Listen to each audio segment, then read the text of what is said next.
The Adventures of a Pinocchio by C. Collodi. It's a pseudonym of Carlo Lorenzini, translated from the Italian by Carol della Chiesa. Chapter 1. How it happened that Mastro Cherry, carpenter, found a piece of wood that wept and laughed like a child. Centuries ago, there lived a king, my little readers will say immediately. No, children, you are mistaken. Once upon a time there was a piece of wood. It was not an expensive piece of wood. Far from it. Just a common block of firewood. One of those thick, solid logs that are put on the fire in the winter to make cold rooms cozy and warm. I do not know how this really happened, yet the fact remains that one fine day this piece of wood found itself in the shop of an old carpenter. His real name was Mastro Antonio, but everyone called him Mastro Cherry, for the tip of his nose was so round and red and shiny that it looked like a ripe cherry.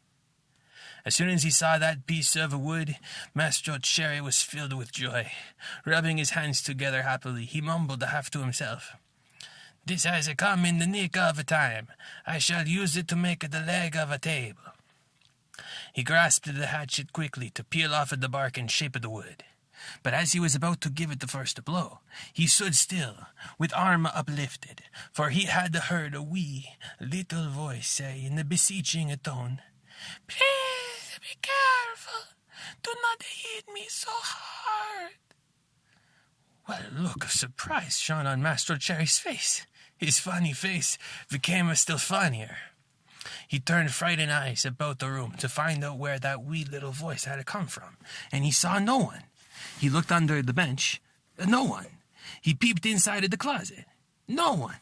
He searched among the shavings. No one. He opened the door to look up and down at the street. And still no one. "Oh, I see," he said, laughing and scratching his wig. "It can easily be seen that I only thought I heard the tiny voice say the words. Well, to work once more." He struck a most solemn blow upon the piece of wood. "Oh, you hurt!" cried the same faraway little voice. Master Cherry grew dumb. His eyes popped out of his head, and his mouth opened wide, and his tongue hung down on his chin. As soon as he regained the use of his senses, he said, trembling and sputtering from the fright, "Where did that voice come from when there is no one around? Might it be that this piece of wood has learned to weep and cry like a child? I can hardly believe it. Here it is, a piece of common firewood, good only to burn in the stove, the same as any other. Yet, might someone be hidden in it? If so, the worse for him. I'll fix him." With these words, he grabbed the log with both hands and started to knock it about unmercifully.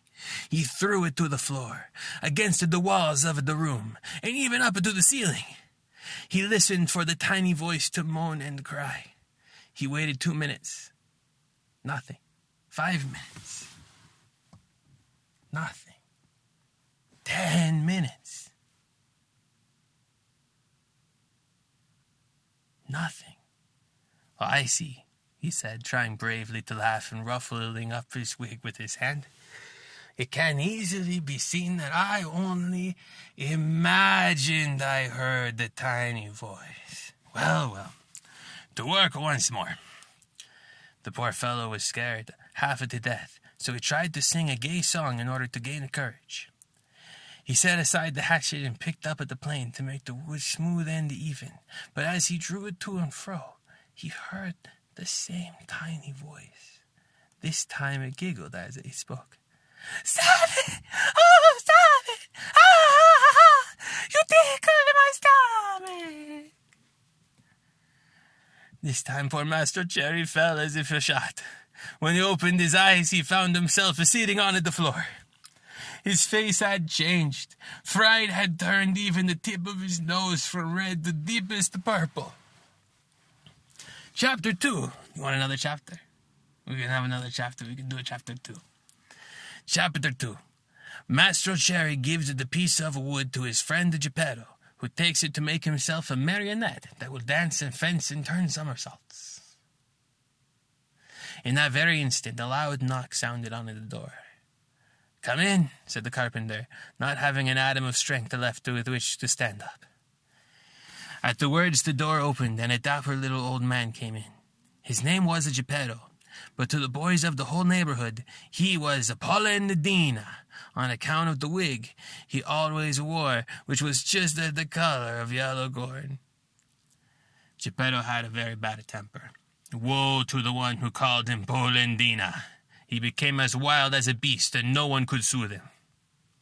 "Good day, Maestro Antonio," said Geppetto. "What are you doing on the floor?" "I'm teaching the ants their ABCs. "Good luck to you."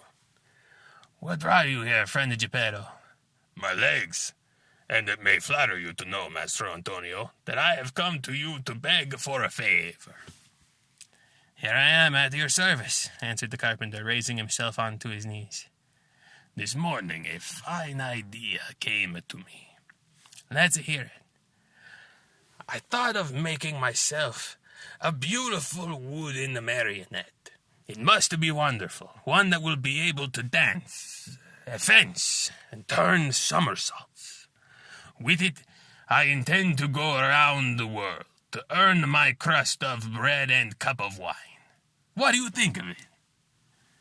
"Bravo, Polendina!" cried at the same tiny voice which came from no one knew where. On hearing himself called Polendina, Mastro Geppetto turned the color of a red pepper, and facing the carpenter, said to him angrily, "Why do you insult me?" "Who is insulting you?" "You called me Polendina." "I did not." "I suppose you think I did, yet I know it was you." "No." "Yes." "No." "Yes." And growing angrier each moment, they went from words to blows, and finally began to scratch and bite and to slap each other. When the fight was over, Mastro Antonio had Geppetto's yellow wig in his hands, and Geppetto found the carpenter's curly wig in his mouth. "Give me back my wig," shouted Mastro Antonio in a surly voice. "You return mine and we'll be friends." The two little old men, each with his own wig back on his own head, shook hands and swore to be good friends for the rest of their lives. "Well then, Master Geppetto," said the carpenter, to show he bore him no ill will, "what is it that you want?" "I want a piece of wood to make a marionette. Will you give it to me?" Master Antonio, very glad indeed, went immediately to his bench to get the piece of wood which had frightened him so much. But as he was about to give it to his friend, with a violent jerk it slipped out of his hands and hit against poor Geppetto's thin legs. "Ah! Is this the gentle way, Master Antonio, in which you make your gifts? You have almost made me lame." "I swear to you I did not do it." "It was I, of course." "It's the fault of this piece of wood." "You're right, but remember, you were the one to throw it out of my legs." "I did not throw it." "Liar!" "Geppetto, do not insult me, or I shall call you Polendina." "Idiot." "Polendina." "Donkey." "Polendina." "You ugly monkey." "Polendina." On hearing himself called Polendina for the third time, Geppetto lost his head with rage and threw himself upon the carpenter. Then and there, they gave each other a sound thrashing. After this fight, Mastro Antonio had 2 more scratches on his nose, and Geppetto had 2 buttons missing from his coat. Thus, having settled their accounts, they shook hands and swore to be good friends for the rest of their lives. And then Geppetto took a fine piece of wood, thanked Mastro Antonio, and limped away toward home. End of chapter 2. Or chapter 3. We haven't even met at Pinocchio yet. As soon as he gets home, Geppetto fashions the marionette and calls it Pinocchio. The first pranks of the marionette. Yes, chapter 3 tonight. Little as Geppetto's house was, it was neat and comfortable. It was a small room on the ground floor with a tiny window under the stairway. The furniture could not have been much simpler. A very old chair, a rickety old bed, and a tumble-down table. A fireplace full of burning logs was painted on the wall opposite the door. Over the fire, there was painted a pot full of something which kept boiling happily away and sending up clouds of what looked like the real steam. As soon as he reached home, Geppetto took his tools and began to cut and shape the wood into a marionette. "What shall I call him?" he said to himself. "I think I'll call him Pinocchio. This name will make his fortune. I knew a whole family of Pinocchio once. Pinocchio, the father, Pinocchio, the mother, and Pinocchio, the children. They were all lucky. The richest of them begged for his living." After choosing the name for his marionette, Geppetto set seriously to work to make it the hair, the forehead, and the eyes. Fancy his surprise when he noticed that these eyes moved and then stared fixedly at him. Geppetto, seeing this, felt insulted and said in a grieved tone, "Ugly wooden eyes, why do you stare so?" There was no answer. After the eyes, Geppetto made the nose, which began to stretch as soon as finished. It stretched and stretched and stretched till it became so long it seemed endless. Poor Geppetto kept cutting it, but the more he cut, the longer grew that impertinent nose. In despair, he let it alone. Next, he made the mouth. No sooner was it finished than it began to laugh and poke fun at him.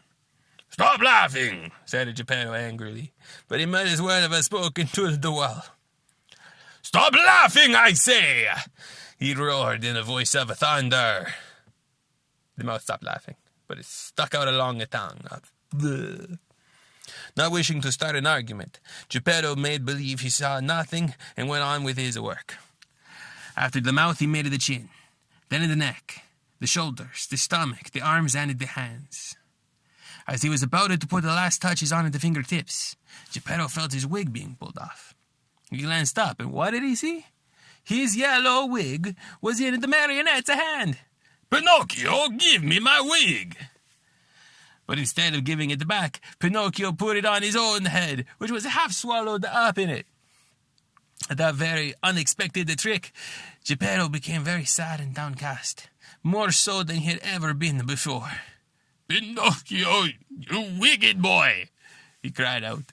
"You are not yet finished, and you start out by being impudent to your poor old father. Very bad, my son, very bad." And he wiped away a tear. The legs and feet still had to be made. As soon as they were done, Geppetto felt a sharp kick on the tip of his nose. "I deserve it," he said to himself. "I should have thought of this before I made. Now it's too late." He took hold of the marionette under the arms and put him on the floor to teach him to walk. Pinocchio's legs were so stiff that he could not move them, and Geppetto held out his hand and showed him how to put one foot after the other. When his legs were limbered up, Pinocchio started walking by himself and ran all around the room. He came to the open door, and with one leap he was out into the street. Away he flew! But Geppetto ran after him, but was unable to catch him, for Pinocchio ran in leaps and bounds, his two wooden feet as they made on the stones of the street, making as much noise as 20 peasants in wooden shoes. "Catch him! Catch him!" Geppetto kept shouting.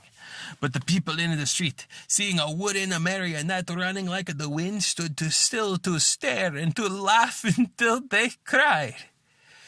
And at last, by sheer luck, a carabineer happened along, who, hearing all that noise, thought that it might be a runaway colt, and stood bravely in the middle of the street, with legs wide apart, firmly resolved to stop it and prevent any trouble. Pinocchio saw the carabineer from afar and tried his best to escape between the legs of the big fellow, but without much success. The carabineer grabbed him by the nose. It was an extremely long one. It seemed made on purpose for the very thing of the grabbing, and returned him to Master Geppetto. The little old man wanted to pull Pinocchio's ears. Think how he felt when, upon searching for them, he discovered he had forgotten to make them. all he could do was seize Pinocchio by the back of the neck and take him home. As he was doing so, he shook him 2 or 3 times and said to him angrily, "We're going home now. When we get home, then we'll settle this matter." Pinocchio, on hearing this, threw himself on the ground and refused to take another step. One person after another gathered round the two. Some said one thing and some another. "Poor marionette," called out a man. "I'm not surprised he doesn't want to go home. Geppetto no doubt will beat him unmercifully. He's so mean and cruel." "Geppetto looks like a good man," added another, "but with boys he's a real tyrant. If we leave it at the poor marionette in his hands, he may tear him to pieces." They said so much that finally the carabinier ended matters by setting Pinocchio at liberty and dragging Geppetto to prison. The poor old fellow did not know how to defend himself, but wept and wailed like a child and said between his sobs, "Grateful boy! To think I tried so hard to make you a well-behaved marionette. I deserve it. However, I should have given the matter more thought." What happened after this is an almost unbelievable story, but you may read it, dear children, in the chapters that follow. Do we want a chapter 4? Chapter 4, the story of Pinocchio and the talking cricket, in which no one sees that the bad children do not like to be corrected by those who know more than they do. I know you want to see it, but I'm going to have to correct you. I know more than you do. Tomorrow, we do chapter 4. And talking cricket. All right.